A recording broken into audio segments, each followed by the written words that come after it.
سورۃ الروم کی آیت نمبر 11۔ الحمدللہ وکفی، سلام علی عبادہ الذین اصطفی، خصوصاً علی سید الرسل وخاتم الانبیاء وعلی آلہ واصحابہ الاتقیاء۔ اما بعد فاعوذ باللہ من الشیطان الرجیم، بسم اللہ الرحمن الرحیم۔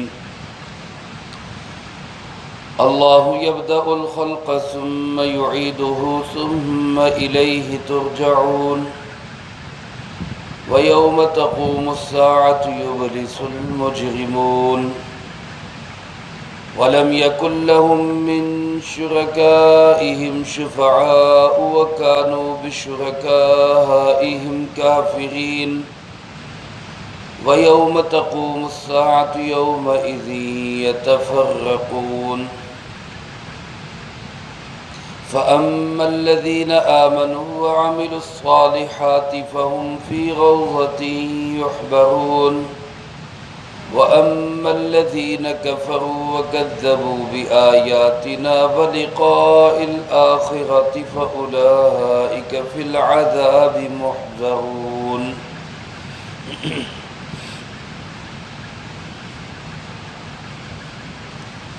اللہ یبدأ الخلق ثم یعیدہ، وہی اللہ ہے جو پیدا کرتا ہے ابتدا سے مخلوق کو، ثم یعیدہ، پھر وہی اس کو لوٹائے گا، ثم الیہ ترجعون، پھر اسی کی طرف تم سب پلٹ کے جاؤ گے۔ وَيَوْمَ تَقُومُ السَّاعَةُ، اور جس دن قیامت قائم ہوگی، یبلس المجرمون، مجرم لوگ مایوس ہوں گے۔ وَلَمْ يَكُنْ لَهُم مِّن شُرَكَائِهِمْ، اور نہیں ہوں گے ان کے لیے ان کے شرکاء میں سے کوئی بھی شفعاء سفارشی، وَكَانُوا بِشُرَكَائِهِمْ كَافِرِينَ، اور وہ اپنے شرکاء کا انکار کر رہے ہوں گے۔ وَيَوْمَ تَقُومُ السَّاعَةُ، اور جس دن قیامت قائم ہوگی، یومئذ یتفرقون، اس دن لوگ جدا جدا ہوں گے۔ فَأَمَّا الَّذِينَ آمَنُوا وَعَمِلُوا الصَّالِحَاتِ، رہے وہ لوگ جو ایمان لائے اور انہوں نے اچھے اعمال اختیار کیے، فَهُمْ فِي رَوْضَةٍ يُحْبَرُونَ، ان کو تو باغ میں خوش کیا جائے گا۔ وَأَمَّا الَّذِينَ كَفَرُوا وَكَذَّبُوا بِآيَاتِنَا، اور وہ لوگ جنہوں نے کفر کیا اور ہماری آیتوں کو جھٹلا دیا، وَلِقَاءِ الْآخِرَةِ، اور آخرت کی ملاقات کو جھٹلا دیا، فَأُولَئِكَ فِي الْعَذَابِ مُحْضَرُونَ، یہی وہ لوگ ہیں جو عذاب میں حاضر کیے جائیں گے۔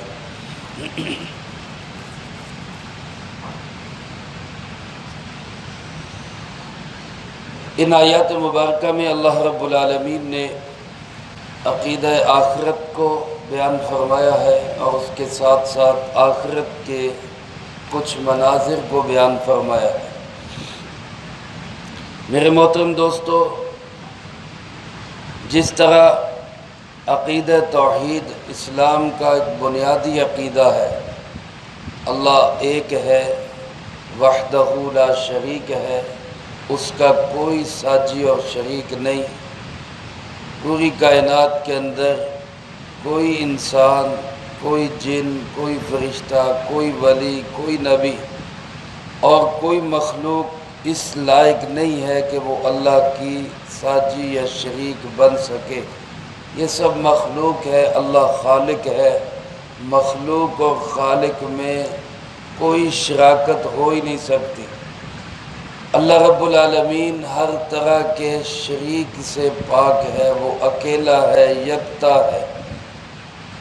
جس طرح یہ عقیدہ توحید اسلام کا بنیادی اور لازمی عقیدہ ہے، اسی طرح عقیدہ آخرت، مرنے کے بعد دوبارہ جی اٹھنا، موت کے بعد پھر حیات، یہ اسلام کا ایک لازمی اور ضروری عقیدہ ہے۔ جب ہم عقائد کی بات کرتے ہیں، ایمانیات کی بات کرتے ہیں، اس میں جہاں ہم کہتے ہیں آمنت باللہ وملائکتہ وکتبہ ورسلہ والیوم الآخر والقدر خیرہ وشرہ من اللہ تعالی، آخر میں کیا ہے؟ والبعث بعد الموت، موت کے بعد دوبارہ جی اٹھنا۔ اور جس طرح کفار مکہ اور مشرکین عرب کو عقیدہ توحید میں جناب محمد کریم صلی اللہ علیہ وسلم کے ساتھ زبردست اور شدید ترین اختلاف تھا کہ وہ عقیدہ توحید کے قائل نہیں تھے، بلکہ وہ ڈٹ کے شرک کرتے تھے، اسی طرح وہ لوگ عقیدہ آخرت میں بھی آپ صلی اللہ علیہ وسلم کے ساتھ شدید ترین اختلاف رکھتے تھے، اور مرنے کے بعد دوبارہ زندگی کے بالکل قائل نہیں تھے، بلکہ اس معاملے میں جناب محمد کریم صلی اللہ علیہ وسلم کا مذاق اڑاتے، قبرستان سے کوئی بوسیدہ سی ہڈیاں تلاش کر کے لاتے اور آپ صلی اللہ علیہ وسلم کے سامنے ان کو یوں ہاتھوں پہ مسل کے پاؤڈر بنا کے پھونک مار کے اڑاتے، اور پھر کہتے کہ میں یحیی العظام وہی رمیم، جب یہ ہڈیاں بوسیدہ ہو چکی ہوں گی، پاؤڈر بن چکی ہوں گی، تو کون ان کو زندہ کرے گا؟ کون ان کو زندہ کرے گا؟ ظاہراً یہ ایک مشکل کام لگتا ہے کہ ایک انسان مر گیا، اس کا جسم ٹوٹ پھوٹ کا شکار ہو گیا، اس کی کھال چمڑی سب ادھڑ گئی، جسم گل سڑ گیا، ہڈیاں تک اس کی بکھر گئی، اور اس کی کچھ ذرات بھی اس کے باقی نہ رہے، پھر دوبارہ کیسے یہ زندہ ہوگا؟ ہمیں تو یہ بڑا مشکل لگ رہا ہے، لیکن اللہ رب العالمین ارشاد فرماتے ہیں اَأَنْتُمْ أَشَدُّ خَلْقًا أَمِ السَّمَاءُ، تم یہ بتاؤ کہ تمہیں پیدا کرنا زیادہ مشکل ہے یا آسمانوں کو بنانا زیادہ مشکل ہے؟ تم تو ایک 5-6 فٹ کی چھوٹی سی مخلوق ہو، اتنے بڑے بڑے آسمان اللہ فرماتے بناہا، اس اللہ نے بنا دیے، اس اللہ نے قائم کر دیے، تمہاری کیا حیثیت ہے؟ تو مشکل ہماری نگاہ کے اندر ہے، مشکل ہمارے لیے ہے، لیکن اللہ رب العالمین نے ارشاد فرمایا کہ وہی اللہ ان کو دوبارہ زندہ کرے گا جس نے ان کو پہلی دفعہ پیدا کیا۔ انسان کی پہلی پیدائش، ابتداءً تخلیق، اللہ یبدأ الخلق، اللہ ہی مخلوق کی ابتدا کرتا ہے۔ ہر انسان کو پہلی دفعہ بھی کس نے بنایا؟ اللہ رب العالمین۔ ہماری کوئی حیثیت نہیں تھی، ہم اپنی زندگی سے ذرا پیچھے چلے جائیں، کسی کی 40 سال 45 سال 50 سال 60 سال زندگی ہے، وہ اس سے ذرا پیچھے چلا جائے تو وہ کیا تھا؟ وہ کچھ بھی نہیں تھا، وہ تھا ہی نہیں، وہ خوراک کی شکل میں مختلف ذرات میں تقسیم تھا، ان خوراک کے ذرات کو یکجا کر کے اللہ رب العالمین نے ایک والد کے اندر جمع کیا، پھر والدہ میں پہنچا، پھر وہاں سے زندہ جیتا جاگتا انسان وہ اللہ رب العالمین نے بنا کے دنیا میں پیدا کر دیا۔ تو جس نے پہلی دفعہ اس بکھرے ہوئے انسان کو جیتا جاگتا انسان بنایا، اللہ فرماتے وہی اللہ ثم یعیدہ، وہی دوبارہ لوٹائے گا۔ جس اللہ نے پہلی دفعہ پیدا کیا ہے وہی دوبارہ لوٹائے گا۔ ذرا انسان اپنی تخلیق پہ تو غور کرے نا، کیسے اللہ پاک نے پانی پہ تصویر بنا دی، هو الذی یصورکم فی الارحام کیف یشاء، اور ایسی ایسی صورتیں شکلیں بنا دی جیسے اس نے چاہا، جیسا اس نے چاہا۔ تو فرمایا جس نے پہلی دفعہ پیدا کیا ثم یعید، وہی دوبارہ لوٹائے گا، ثم الیہ ترجعون، اور پھر جب دوبارہ اٹھائے جاؤ گے، دوبارہ زندہ کیے جاؤ گے، تو پھر یہ نہیں کہ زندہ کر کے پھر ختم ہو جاؤ گے، بلکہ نہیں، فرمایا پھر اس اللہ کے سامنے تمہیں پیش کیا جائے گا، اس اللہ کے سامنے تمہارا رجوع ہوگا، وہاں تمہاری حاضری ہوگی۔ اور یہ ایک حقیقت ہے، فرمایا ان الساعۃ آتیۃ لا ریب فیہا، قیامت آنے والی ہے، اس میں کوئی شک نہیں، کوئی شک نہیں، کوئی گنجائش نہیں ہے شک شبے کی۔ اللہ کا شکر ادا کرے میرے محترم دوستو، علماء کرام کی محنتوں سے، یہ دینی حضرات، تبلیغی حضرات اور نیک لوگوں کی محنتوں سے آج اللہ کے فضل و کرم سے ہمارے دل دماغ میں یہ بات موجود ہے، اور ہمارے لیے ماننا آسان ہے کہ مرنے کے بعد پھر زندگی ہے۔ ہم قبر کو مانتے ہیں، قبر کے بعد کی زندگی کو مانتے ہیں، حشر پہ ہمارا ایمان ہے، قیامت کے دن پہ ہمارا ایمان ہے، پل صراط، جنت یا جہنم، ہمارا ان سب پہ ایمان ہے۔ اللہ ہمیں اسی ایمان پہ موت نصیب فرمائے۔ اب آج بھی کتنی بڑی انسانیت ایسی موجود ہے کہ جن کے دل دماغ میں یہ بات آتی نہیں ہے، اترتی نہیں ہے، کون سی زندگی؟ وہ یہی سمجھتے ہیں کہ بس مرنے سے پہلے جو کچھ ہے یہی ہے، مر گیا تو ختم ہو گیا۔ کوئی کہہ رہا ہے دوسرا جنم، کوئی کہہ رہا ہے اس کے بعد اگلی زندگی۔ یہ سب جھوٹ ہے، سب فراڈ ہے۔ ایک ہی قسط ہے جو قرآن نے اور جناب محمد کریم صلی اللہ علیہ وسلم نے ہمیں بتلایا، یہ ایک ہی قسط ہے، اور یہ قسط ختم نہیں ہو رہی، بلکہ یہ قسط اگلی زندگی کی تیاری کر رہی ہے۔ اب وہ ہمارا یہاں کا ایک ایک سٹیپ، ایک ایک قدم، ایک ایک عمل، یا تو آخرت کی لاکھوں کروڑوں اربوں بلکہ ان گنت سالوں کی زندگی کو بنا رہا ہے یا بگاڑ رہا ہے، یا وہاں کی زندگی بن رہی ہے یا بگڑ رہی ہے۔ اللہ ہمیں اس کو بنانے کی توفیق نصیب فرمائے۔ اللہ پاک نے اس دن کے کچھ مناظر بیان فرمائے، فرمایا وَيَوْمَ تَقُومُ السَّاعَةُ، جس دن قیامت قائم ہوگی، قیامت کا بگل بجے گا اور یہ منظر سارا بدلے گا، یہ آنکھ بند ہوگی اور آخرت کی آنکھ کھلے گی، جو چیزیں اب نظر آ رہی ہیں یہ نظر آنا بند ہوں گی، اور جو چیزیں اب نظر نہیں آ رہی وہ نظر آنا شروع ہو جائیں گی۔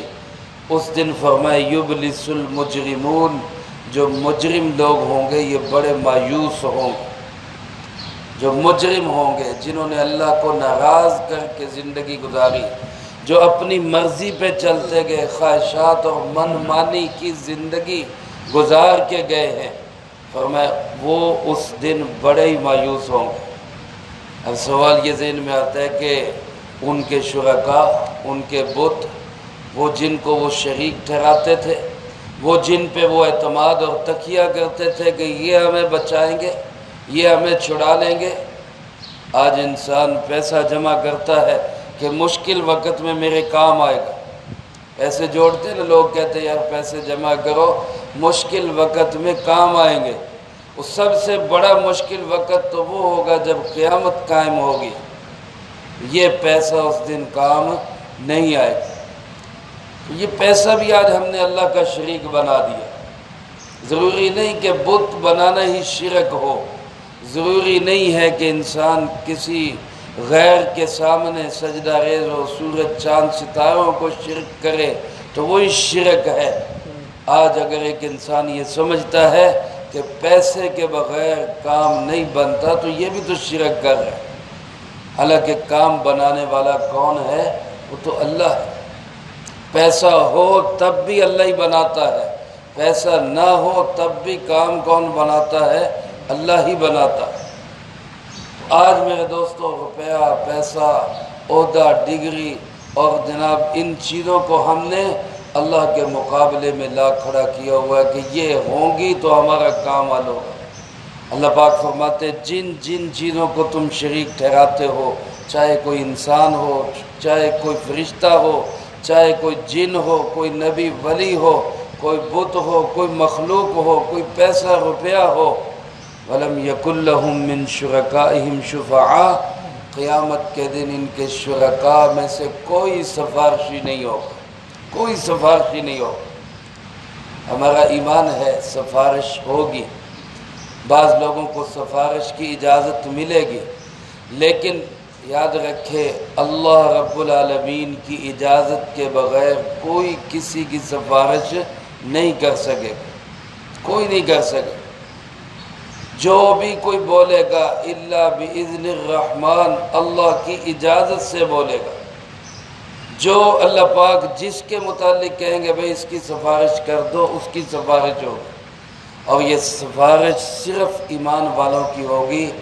جو انسان اس دنیا سے کلمہ ایمان اور دین کی بنیادی چیزوں پہ ایمان کے ساتھ دنیا سے چلا گیا، اس کی سفارش ہوگی، اور جو خدا نخواستہ ضروریات دین میں سے کسی ایک کا انکار کر کے بے ایمانی کی حالت میں دنیا سے چلا گیا، اس کی کوئی سفارش نہیں کر سکے، کوئی سفارش نہیں کر سکے۔ انبیاء سفارش کریں گے ایمان والوں کی، اولیاء اللہ سفارش کریں گے ایمان والوں کی، علماء سفارش کریں گے ایمان والوں کی، حفاظ کو ایک حافظ کو 10 لوگوں کی سفارش کی اجازت ہوگی، لیکن ایمان والوں کی، بے ایمان کی اور کافر کی سفارش کی اجازت کسی کو نہیں ہوگی۔ تو میں کوئی کسی کی سفارش نہیں کر سکے گا۔ وَكَانُوا بِشُرَكَائِهِمْ كَافِرِينَ، بلکہ اللہ فرماتے ہیں کہ وہ اپنے شرکاء کا ہی انکار کر دیں گے، جن کو شریک بناتے تھے۔ قیامت کے دن ایک منظر ایسا بھی ہوگا، مختلف مناظر ہوں گے، بہت لمبا چوڑا طویل وقفہ، بڑا طویل عرصہ ہوگا۔ اس میں ایک منظر یہ بھی ہوگا کہ جو مشرک ہے وہ بھی قسم اٹھا کے کہیں گے واللہ ربنا ما کننا مشرکین، اللہ کی قسم ہم نے تو شرک کیا ہی نہیں، ہم نے تو کبھی شرک ہی نہیں کیا۔ اللہ پاک مہر لگائیں گے، زبانیں بند کریں گے، منہ بند ہوں گے، اور بھید کھول دیے جائیں گے۔ یوم تبلی السرائر، وہ دن جس دن چھپے ہوئے بھید کھول دیے جائیں گے۔ آج تو پردے پڑے ہوئے، سب ایسے لگ رہے بڑے نیک اور شریف آدمی ہیں، لیکن اس دن اللہ فرماتے ہیں سب کا کچا چٹھا وہ کھول کے سامنے رکھ دیا جائے گا۔ یہ ہے شریف آدمی، یہ ہے نیک بندہ۔ اللہ ہمیں اس دن کی ذلت و رسوائی سے محفوظ فرمائے، اپنی ستاری والی چادر میں اللہ جنت الفردوس میں اعلیٰ مقام نصیب فرمائے۔ تو فرمائے اس دن لوگ ایسے ہوں گے اپنے شرکاء کا انکار کر دیں گے۔ پھر ایسا وقت آئے گا جب جرم ثابت ہو جائے گا، انکار نہیں کر سکیں گے، تو پھر کہیں گے ربنا ابصرنا وسمعنا فارجعنا نعمل صالحا انا موقنون، اے اللہ ہم نے دیکھ لیا، ہم نے سن لیا، ایک دفعہ ہمیں دنیا میں دوبارہ واپس بھیج دے، ہم نیک اعمال کریں گے، ہمیں یقین آ گیا، ہم مان چکے ہیں۔ لیکن میرے محترم دوستو، وہاں سے واپسی کی کوئی شکل نہیں۔ اور اللہ پاک فرماتے ہیں ایک منظر قیامت کا یہ ہوگا کہ وَيَوْمَ تَقُومُ السَّاعَةُ، جس دن قیامت قائم ہوگی، يَوْمَئِذٍ يَتَفَرَّقُونَ، اس دن لوگ جدا جدا ہوں گے۔ آج تو سب اکٹھے، یہیں پہ مجرم ہے، یہیں پہ مومن ہے، یہیں پہ کافر ہے، یہیں پہ منافق ہے، یہیں پہ مخلص ہے، یہیں پہ ایک انسان سچا ہے، یہیں پہ جھوٹ بولنے والا ہے، سب مکس ہے۔ کوئی کسی کو یہ نہیں کہہ سکتا کہ تو یہ ہے تو وہ ہے، اور کوئی نتیجے کا پتہ نہیں کہ اپنا کیا بنے گا۔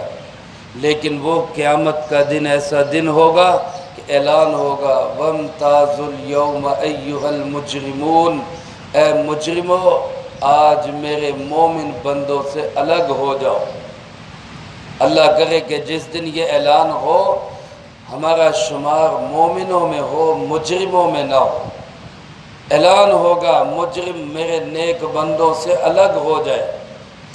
افمن کان مؤمنا کمن کان فاسقا، فرمایا کیا جو مومن ہوگا وہ اور فاسق دونوں برابر ہو جائیں گے؟ ایسا نہیں ہوگا، قیامت ہے، اس دن دودھ کا دودھ اور پانی کا پانی ہوگا، الگ ہوں گے سب۔ جو کافر ہیں وہ الگ کھڑے ہوں گے، منافق ہیں الگ ہوں گے، مومن اور مخلص ہیں الگ ہوں گے، سچے علیحدہ ہوں گے، جھوٹے علیحدہ ہوں گے، اپنی منمانی پہ چلنے والے الگ ہوں گے، اللہ کی مرضی پہ جان دینے والے الگ ہوں گے۔ ان سب کو الگ کر کے پھر انجام کیا ہوگا؟ فرمایا فَأَمَّا الَّذِينَ آمَنُوا وَعَمِلُوا الصَّالِحَاتِ، جنہوں نے ایمان قبول کیا، ایمان لائے، اللہ اس کے رسول صلی اللہ علیہ وسلم کی باتوں کو تسلیم کیا، مانا، اور اپنے اعمال کو بھی اچھا کیا، وَعَمِلُوا الصَّالِحَاتِ، اچھے اعمال اختیار کیے، اللہ فرماتے فَهُمْ فِي رَوْضَةٍ يُحْبَرُونَ، یہ لوگ تو باغ میں خوش کیے جائیں۔ روضہ کہتے ہیں باغ کو، جنت، اور جنت بھی جنات عدن، ایسا باغ جس کے اندر رہائش بھی ہوگی۔ ایک تو ہوتا ہے نا صرف باغ ہے، اکیلا پارک ہے، رہائش کوئی نہیں، ایک باغ بھی ہے اور باغ کے اندر ہی رہائش بھی ہے۔ اس باغ کے اندر اس رہائشی اور اس سے خوبصورت محل وقوع میں اللہ فرماتے یحبرون، ان لوگوں کو سرور عطا کیا جائے گا، خوشی عطا کی جائے گی، طبیعت میں راحت اور فرحت اور سکون حاصل ہوگا۔ اور دوسری جگہ ارشاد فرمایا فَلَا تَعْلَمُ نَفْسٌ مَا أُخْفِيَ لَهُم مِّن قُرَّةِ أَعْيُنٍ، کوئی نہیں جانتا اللہ نے اس کے لیے قیامت کے دن آنکھوں کی ٹھنڈک کے لیے کیا کیا چیزیں تیار کر رکھی۔ اللہ ہماری آنکھیں ٹھنڈی کر دے گا، ایمان والوں اور اعمال والوں کی آنکھیں ٹھنڈی کر دے گا، ان کو دل و جان سے سکون عطا کرے گا۔ جب انسان کے اندر خوشی ہو، اندر طبیعت کے اندر سرور ہو، تو اس کیفیت کو حبور کہا جاتا ہے۔ تو اللہ پاک فرماتے میں ایسی خوشیاں عطا کروں گا کہ روح تک سرشار ہو جائے گی۔ اور دوسری طرف وَأَمَّا الَّذِينَ كَفَرُوا، جنہوں نے کفر اختیار کیا، وَكَذَّبُوا بِآيَاتِنَا، اور ہماری آیتوں کو ٹھکرا دیا، جھٹلا دیا، نہیں تسلیم کیا، فرمایا وَلِقَاءِ الْآخِرَةِ، اور ہماری ملاقات کا بھی انکار کر دیا، آخرت کے دن کے آنے کا بھی انکار کر دیا، فَأُولَئِكَ فِي الْعَذَابِ مُحْضَرُونَ، یہ لوگ ہیں جو عذاب میں حاضر کیے جائیں گے۔ جیسے کسی مجرم کو گھسیٹ کے پیش کیا جاتا ہے، جیسے کسی مجرم کو پکڑ کے لایا جاتا ہے، ایسے ان کو پکڑ کے لایا جائے گا، ان کو پیش کیا جائے گا۔ جانا تو ہے اللہ کے پاس، اللہ کہے کہ جس دن اللہ ہمیں اپنے پاس بلائے تو ایسے ہم جائیں کہ عزت کے ساتھ اللہ کے سامنے پیش ہوں، جیسے ایک باوقار مہمان کو لایا جاتا ہے، ایسے عزت کے ساتھ اللہ ہماری پیشی فرمائے۔ ایسے پیشی نہ ہو جیسے ایک مجرم کو گھسیٹ کے کسی جگہ پہ اس کو پیش کیا جاتا ہے۔ اللہ ہماری ایسے انجام سے حفاظت فرمائے۔ اگر آپ آیات مبارکہ پہ غور کریں تو دو لوگوں کا انجام اللہ پاک نے بتایا ایسے، ایک ایمان والے اور ایک اعمال صالحہ والے، اور دوسری طرف وہ لوگ جو کافر ہیں اور اللہ کی آیات کو جھٹلانے والے، جو اس کے درمیان میں ہیں، ہمارے جیسے ایمان بھی ہے، کبھی اعمال صالحہ بھی ہو جاتے ہیں، کبھی اعمال سیئہ بھی ہو جاتے ہیں، ان کا کوئی ذکر نہیں کیا، ان کا کوئی تذکرہ نہیں کہ ان کا کیا بنے گا۔ لیکن علماء فرماتے ہیں کہ اصل تو انسان کی زندگی یہ دو ہی زندگیاں ہیں، کہ یا تو مان لیا تو پھر صحیح طریقے سے مانے، یا نہیں مانا تو پھر دوسری سائیڈ پہ چلا جائے۔ یہ جو درمیان والی زندگی ہے یہ کامل انسانوں والی زندگی نہیں ہے، یہ اللہ کی رحمت ہے کہ وہ اپنی رحمت سے ہمارے جیسے لوگوں پہ بھی کرم نوازی کر دے گا، فضل کر دے گا کہ ان کو بھی پہلے والے لوگوں کے ساتھ شامل کر کے جنت کے اندر خوشیاں عطا کر دے گا۔ لیکن ہمیں کوشش کرنی چاہیے کہ ہم ان پہلے والے لوگوں میں شامل ہونے کی کوشش کرتے رہیں۔ اعمال سیئہ بھی ہو جائے تو معافی مانگ لیں، توبہ کر لیں، پھر اپنے آپ کو کھینچ تان کے اعمال صالحہ کی طرف لے جانے کی کوشش کرتے رہیں، کرتے کرتے ہی مر جائے اور توبہ استغفار کرتے چلے جائے تو انشاءاللہ اللہ پاک یہ پہلی قسم کے لوگوں میں ہمیں بھی شامل فرما دے گا۔ اللہ پاک سے دعا ہے اللہ مجھے آپ کو سب کو قرآن و سنت کی صحیح سمجھ نصیب فرمائے، جو کہا سنا اس کو زندگی میں لا کے دوسروں تک پہنچانے کی توفیق عطا فرمائے۔ اللہم انت السلام و منک السلام تبارک ربنا و تعالی۔